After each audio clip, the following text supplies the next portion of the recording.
早就知道，这个婚礼从头到尾就是一个局。宋瑶怀孕了，他们正好换人，但宾客已经请了，婚纱照已经拍了，面子不能丢，所以今天所有人在等一个台阶，等我主动让位。所以你们打算什么时候告诉我新娘要换人？没有人回答，顾言开口了：不是你想的那样。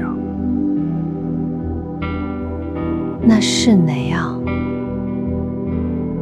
他沉默了。宋瑶擦掉眼泪，突然笑了：姐姐，你以为你配得上他吗？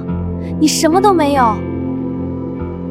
对，我什么都没有，所以我也什么都不怕失去。我拿起桌上的红酒杯，从宋瑶头顶浇下去，红色液体顺着她的头发往下淌，和她的红裙子融在一起。